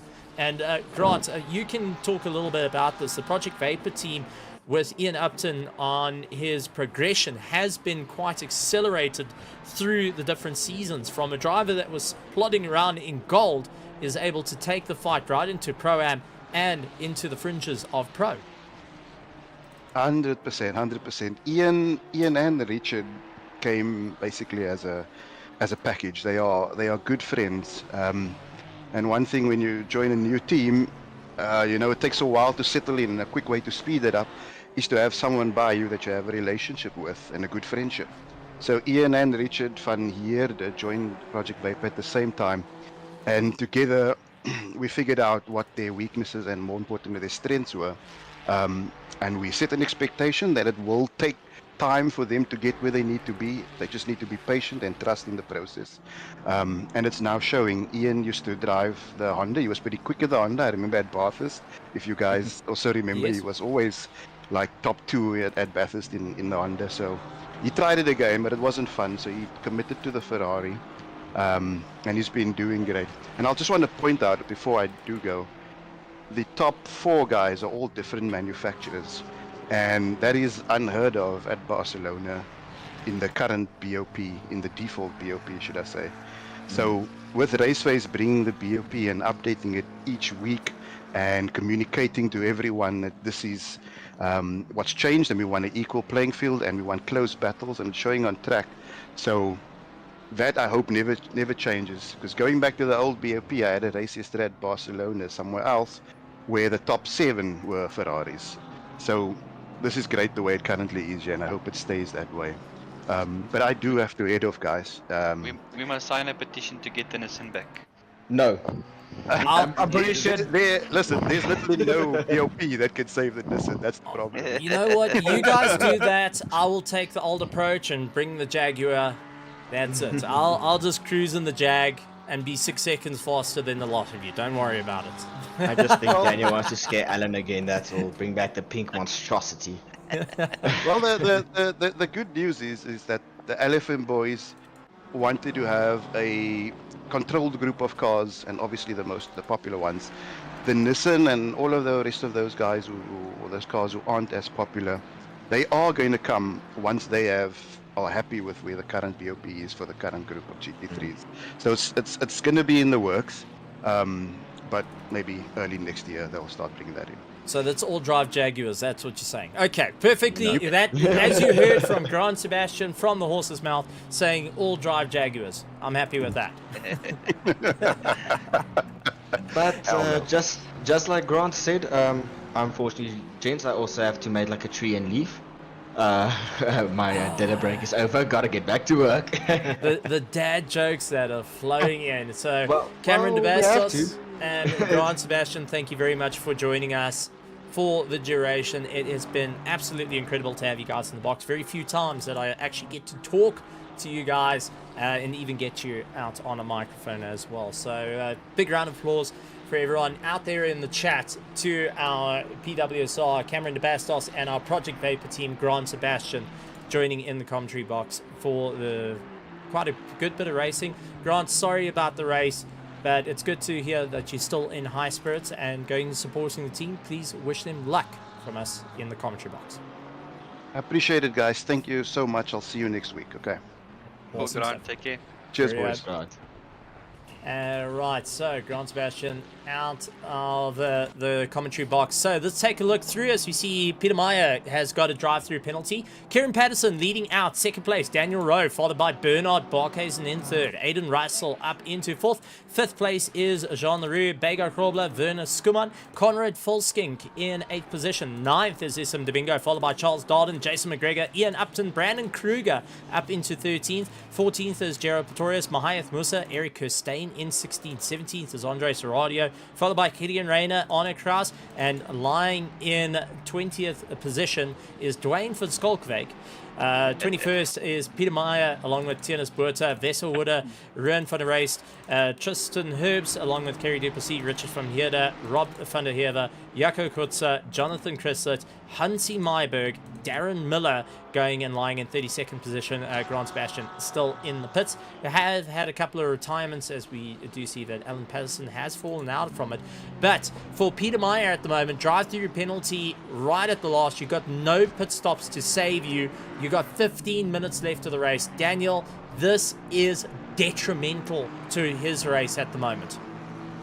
Unfortunately, that is, and the drive-through penalty is at least 30 seconds. So he's going to lose a lot of time. He will drop down probably in front of Herbs in 24th position. So he will lose a few positions, but it's crucial points to lose in a time like this. So early on in the championship, not what you want to be dealing with. He's going to have to work his way around. But he also has got Buerta right behind him. Now, Buerta is fighting in a different class to the two. So this is also going to bring in, much like what Aiden Russell's got, he's got Leroux on the back of him. Leroux is fighting from a Pro-Am class against Russell, who pulls into the pits. And do you think this is where you're going to be so cautious of who you're fighting against, people in your class or outside of your class? Start taking a look at your relatives or trying to get a bit of information of who's an actual threat and who's just guys that you want to get past or let pass as quick as possible. It's very difficult to get the driver mentality to say, listen, this guy's not your race or so on, but the my goodness. Contact The Kerry instinct of every Duplessis driver. going and sending it. Contact again, bouncing around. And that was against Peter Meyer, along with Tristan Herbs and Richard van Heerden, all getting involved in that little bit. So Kerry Duplessis went side by side, and unfortunately through that very tight chicane, you and I both know it's not conducive to side-by-side racing. Indeed, yeah. It's the driver mentality, the instinct, they want to go racing. It doesn't matter in which class you are, so on. Everyone wants to fight to improve their skills and to see what the other person has, if they can crack under pressure and so on.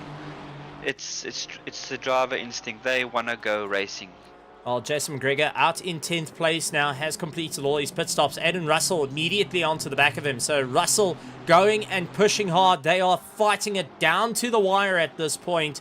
Both of them have used their set of tires. They've only put in a little bit of fuel to get them to the end. Then you've got Ian Upton. He's dealing with Brandon Kruger. That's right behind him now. They both trying to get past a slew of cars as it's getting darker and darker out there. Your brake mark is starting to move as Duplessis moves out the way to allow Brandon Kruger to get right up against the back of Upton. That Project Vapor Ferrari goes out, and Kruger smashing the markers as he tries to bring the Aston Martin back. Now he's got Duplessis, looks up on the inside, who has to brake even harder to try and not run into the door. But Upton trying to carve his way through, and oh, they have a bit of contact. Richard van Heerden going and bumping into the back of Brandon Kruger, who's trying to muscle his way through, getting the mentality of needing to get past. And Richard van Heerden, who's going and fighting it out against Duplessis. They were fighting for position. Because we have Werner Skuman in the pits, as he might come out in front of them or behind them. This is very crucial for Werner Skuman to get out of the pits as he leaves the box and see where he is out of the pits. Is he going to get in front of this group? As he gets onto full throttle, no, he stays behind the group. So the battle there might have cost them a few places there as well. So Skuman comes past and rejoins on the apex. He goes and moves himself into 14th position. Try as he might at this point, has now completed all his pit stops and now needs to get onto the back of Aiden Russell and the likes of McGregor ahead of him. But the question starts coming into play. Kieran Patterson, with 11 minutes to go, comes across the line. He has not done his pit stop as yet. So is Daniel Rowe, has not completed all his pit stops. Bernard Barkhuizen and LaRue lying in 4th place. Bego Krobler, Conrad Volskink, along with Issam Domingo and Charles Darden, our top 8, still needing to do their last pit stop of the race. Ian Upton still needing to do his last pit stop, and Eric Kirstein. Now with it running so far in, you got 9 minutes and 38 seconds left in your race to go and get into the box. The sweat must be coming down the brow of our drivers, trying to figure out when are they going to get in. Looking at the spacing though, it's going to be a roll of the dice and who can get on the throttle the quickest. And Issam Domingo though, taking the shot, he's going to pull the trigger, pulls into the pits. Issam Domingo and Charles Darden both into the pits, means McGregor is going to be coming past with Aiden Russell closing up. So they will look to gain 2 more positions and get into that 7th and 8th spot respectively. But they are now working on the charge. And Daniel, you've been in these situations where you sit wondering towards the end, when are you going to box? Are you going to try and move it as late as you can, risk it, roll the dice and lose out of position? Or are you going to start realizing that, you know, McGregor is closing up, Russell's closing up, they're on the back of each other and pushing as hard as they can? Yeah, Stephen, it depends on the group that you are fighting. If they keep on fighting, then you know you have a fighting chance to gain a position or make up lost time that you have done in the previous laps and so on. So you have to still keep fighting and pushing to make up the positions and try to get the maximum points out of your position.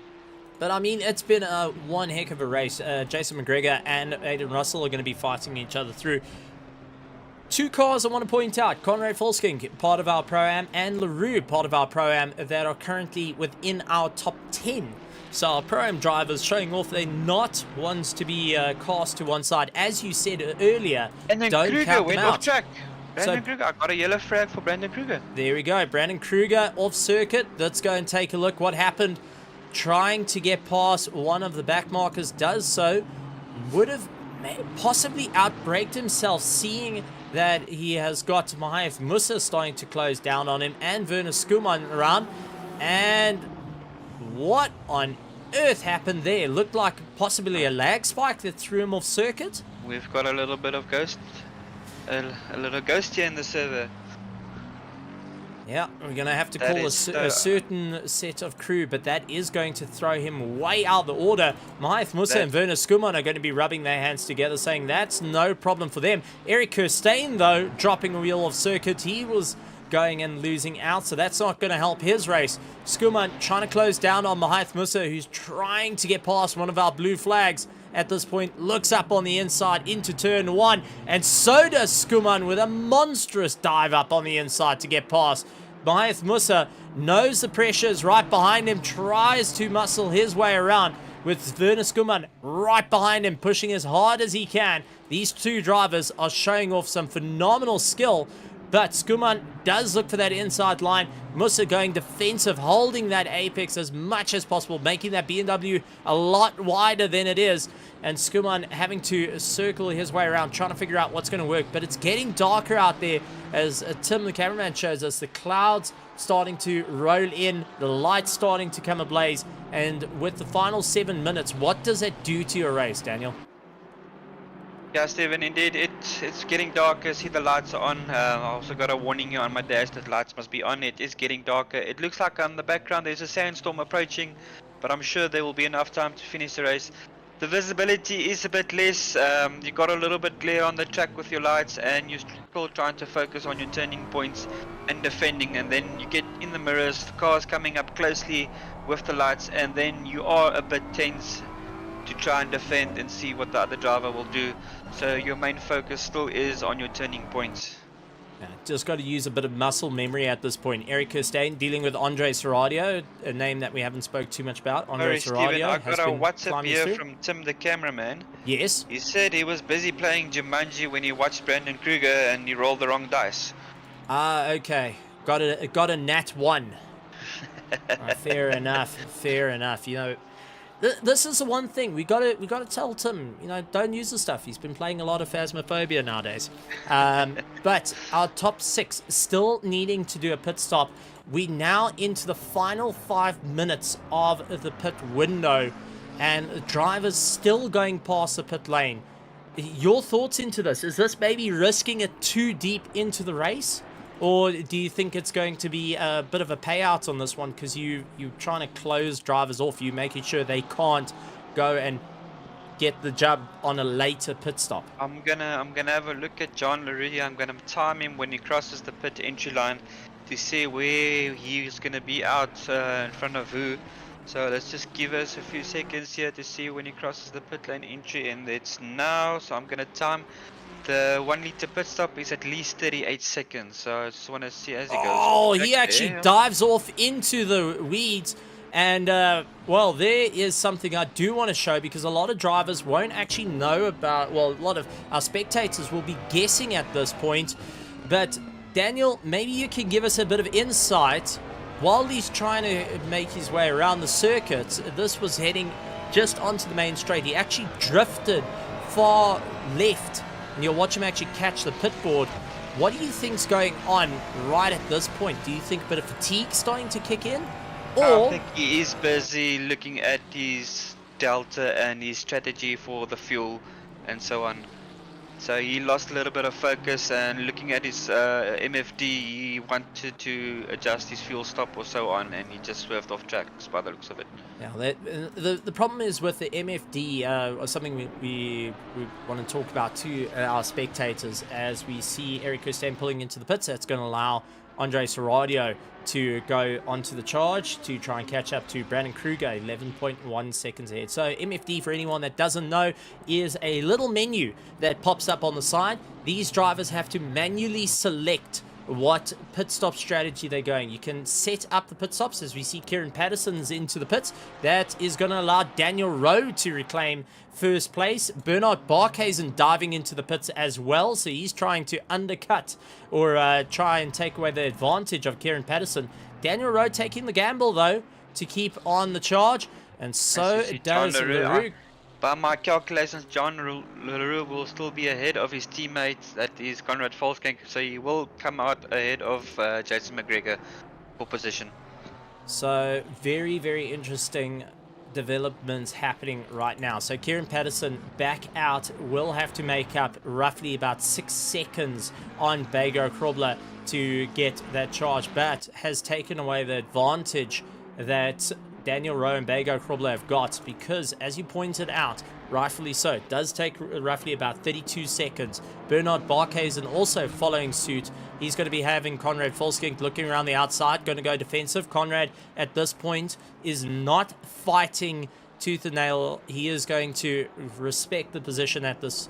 He knows his race is a little bit further back at this point. So Jean Leroux comes out of the pits. He's ahead of Mahith Musa. So that was a bit of a and longer he's stop. behind McGregor, so I wonder what happened in the pit stop there then. My calculations shown he should have been ahead of McGregor. 11.1 stop time. So maybe taking on a lot more fuel than planned. Because everyone else has been roughly about 6 seconds in their stops.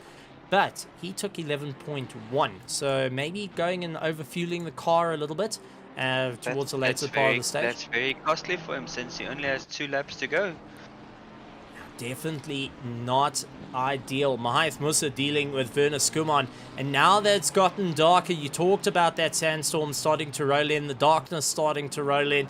It's now going to be rather tricky because the marbles that you used to see littered around the circuit, when we talk about the marbles, we talk about the bits of rubber, dirt, and rocks all lying over that will compromise your drive, suddenly starts fading into the track and you start running over it, unconsciously running into these sort of problems. Bago Krobler coming into the pits. That's going to allow as Daniel Rose also into the pit. So Kieran comes past. Will Bernard Barkhuizen have enough in the tank to get ahead of Daniel Rowe? Daniel Rowe now exiting. Bernard Barkhuizen still closing. Will get ahead of Bago Krobler. But will it be enough to close down on Daniel Rowe? Bernard Barkhuizen getting a little bit more of a charge, but is still 4.8 seconds behind Daniel Rowe. So Kieran Patterson was able to get past. So Bernard has the temperatures in his tires to catch up to Daniel Rowe when he was stationary. So Daniel Rowe will have cold tires. So Barkhuizen should be able to make up a few seconds here to catch Daniel Rowe in the closing stage. Now Jason McGregor in 4th place, Aiden Russell in 5th. Bago Krobler goes and comes out into 6th place, losing out that little bit of time. Jean Leroux, Mahith Musa, Werner Skuman, and Conrad Volskink coming out of the pits, trying to keep ahead of Andre Serradio. Will do so, managing to hold that 11th place at the moment. But this is going to be a bit of an interesting one for Bernard Barkhuizen and try to close the gap. Aiden Russell still defending against Bago Krobler. Bago trying to look for the inside line. Couldn't get past. Aiden Russell goes on the charge. He's going up the back of Jason McGregor's little Honda. And both have worn their tires out. It's gotten darker. 24 seconds to go in this race. And it's still very, very alive for 4th, 5th, and 6th as it stands. First place, Kieran Patterson's got a 9-second gap over Daniel Rowe. Bernard Barkhuizen in 3rd. But anything can happen in the world of motorsport, as we saw a little bit earlier on with As Kieran Grant comes Sebastian. to the last corner, will it be enough to complete the lap, or will it be another one? I think he will be coming Lead on to the take the final checkered lap. flag. He takes the He's checkered. on the final lap. He Kieran, must keep going. Kieran And takes the and win. he's still going. So he's Kieran on the final takes the lap. win. No, it's checkered flag He's- has come out. He's on the final lap. He's still pushing. So did he come out? Did he go before the time? So he might have just come across right at the last. So Kieran Patterson, Daniel Rowe, they We can't still back have a out. fight on. We still have a fight on. So they crossed the line right before the checkered flag came out. Indeed, it is, Stephen. So this is interesting. So Kieran Patterson crossed the line as the checkered flag came out, but due to his front wheels being over the line, that gave him one more lap to go. Indeed, Stephen. We still have a battle for 4th place between McGregor, Russell, and Krobler. This is the top 6 are 6 different car manufacturers. This is something I've never seen before.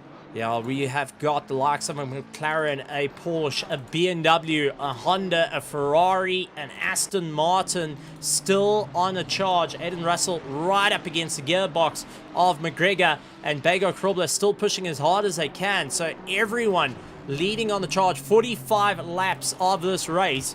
And I can tell you, even my timing software is saying it's done and dusted, but yet it is so far from the truth.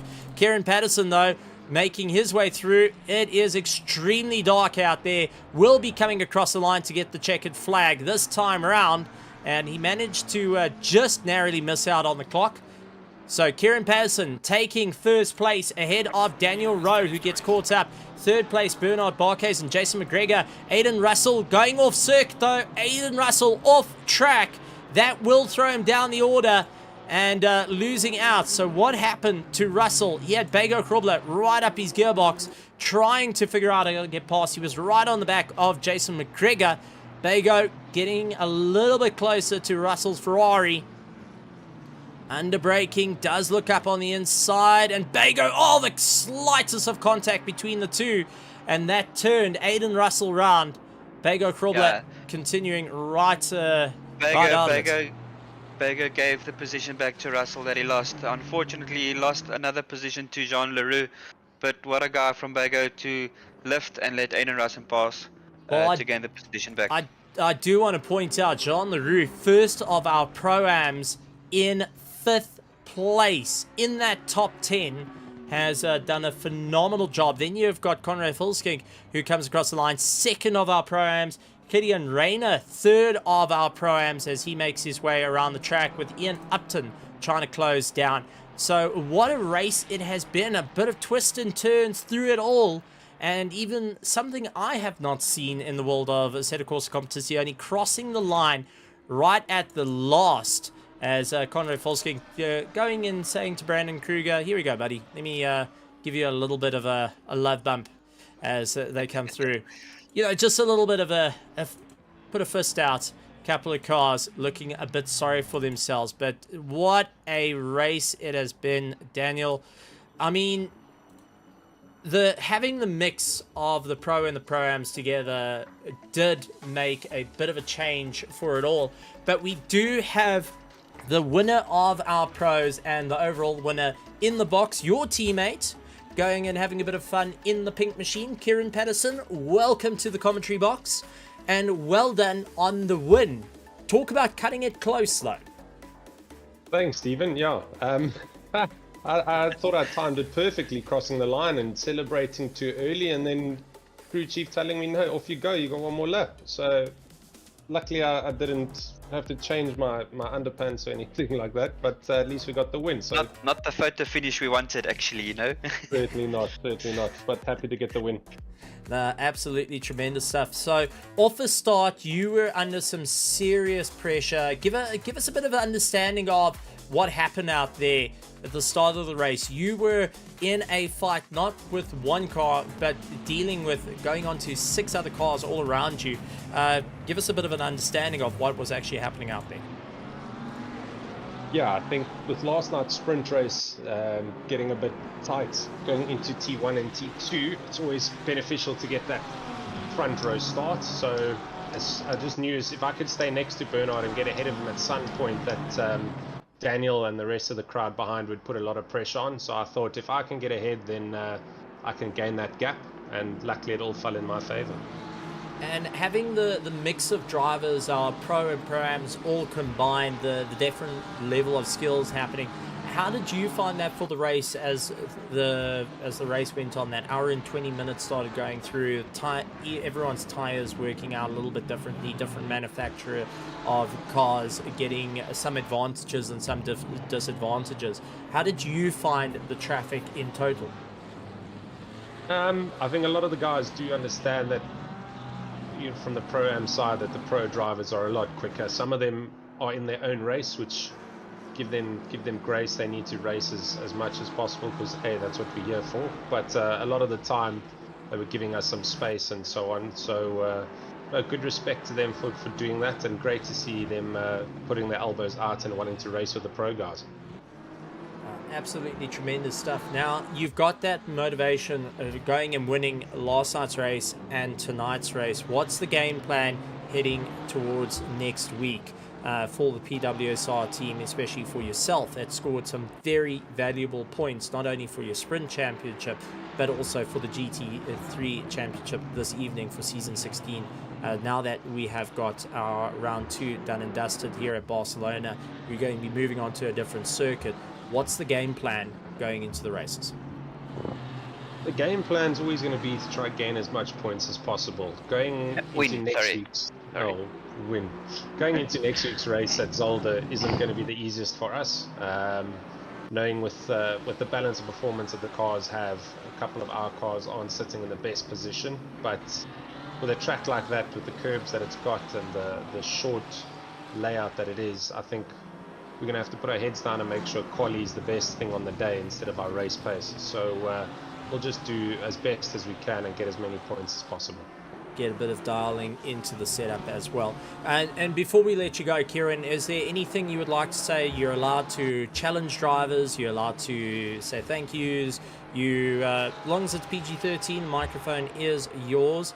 And yeah, just keep you're allowed to throw out the odd challenge and have a bit of fun. I mean, De Villiers instead, he went and said at the beginning of the stream that he just wanted to give you a fair chance to win the race. Yeah, that is true. We do have a bit of banter every now and then when we get on track. But I know he's got mechanical issues at the moment, so we'll have a challenge when he comes back. But overall, well done to everyone for the race. Great to see so many cars on track, and thanks to all the supporters watching. Much appreciated. Tremendous stuff. Kieran Patterson of the PWSR team going and having a phenomenal run out there. Kieran, thank you very much for joining us. Congratulations on the win this evening and the win last night. Can't wait to see what's going to happen come next week. Daniel, I mean, wrapping up to this evening's racing, we saw some fantastic side-by-side racing with everyone. We got to see the Pro-Ams and the Pros slug it out with one another, but also a different challenge coming into play. A bigger field coming in as well does switch up the ball game, heading to Zolder now, where it's a lot more of a follow leader type circuit, so getting a bit past one another. You don't have the fast flowing sweeps of Barcelona, the mindset shift that you're going to need to go between these circuits. As a pro driver, what's your thoughts to it? Yeah, well, stay calm and collected, you know. For Zolder, you just have to dodge the curb, especially in the Porsche that I drive. But I should be up and running next week and to take part in the Zolder race. And then, yeah, it's a very, very difficult track. I think the track is more mechanically grip based, and then it's going to eat tires as well. It depends on track conditions as well. So just focus on your cornering and preserve your tires. It's going to be a very, very interesting one. I'd like to say a massive thank you once again to Daniel. Steven, sorry. Yes. I just want to give credit there to Daniel Rowe with the Porsche. He drove very cool and calm, and he put the pressure on Bernard Barkhuizen when needed, and gained a position since he qualified and ended in 2nd place.